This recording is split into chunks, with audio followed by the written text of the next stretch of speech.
Alors attention, l'idée n'est pas de boulotter des champignons hallucinogènes tout seul dans sa cuisine. Il faut un protocole minutieux avec une préparation, un encadrement et un suivi thérapeutique. Mais sans être une panacée, les résultats sont extrêmement encourageants pour les patients souffrant de dépression, les personnes atteintes de maladies incurables, mais aussi pour traiter les addictions, les troubles alimentaires ou les syndromes de stress post-traumatique. Le temps de voyager, de prendre aussi un peu notre distance, de quitter le studio avec vous, Daniel Bastard, journaliste à Courrier International. On part en direction de la République tchèque qui vient de légaliser l'usage thérapeutique de la psilocybine. Oui, on en parle cette semaine dans les pages Sciences de Courrier International à travers un reportage tiré de l'hebdomadaire Respect. Respect, c'est le titre de référence de la presse tchèque. Et l'article commence en ces termes.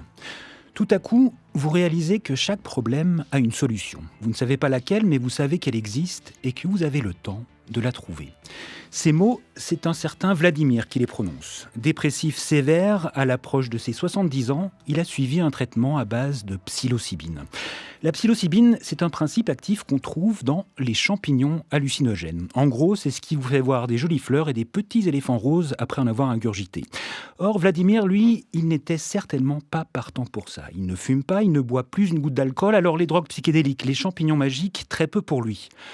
Oui, mais voilà. Cela faisait des années qu'il traînait cette satanée dépression. Une dépression contre laquelle tous les antidépresseurs, tous les anxiolytiques, tous les antipsychotiques du monde n'ont jamais rien pu faire. Alors un jour, son médecin traitant lui a parlé d'une étude menée par l'Institut tchèque de santé mentale à base de psilocybine.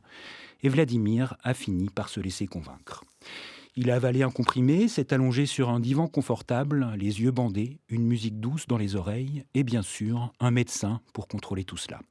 Alors, l'expérience a commencé. Vladimir s'est mis à voir des sons, à entendre des couleurs, puis des questions existentielles sont apparues.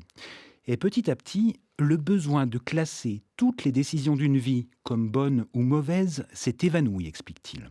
Je me suis rendu compte qu'un échec n'est pas une fin en soi, que la perspective est plus vaste. Et toutes les pièces se sont ainsi emboîtées les unes dans les autres.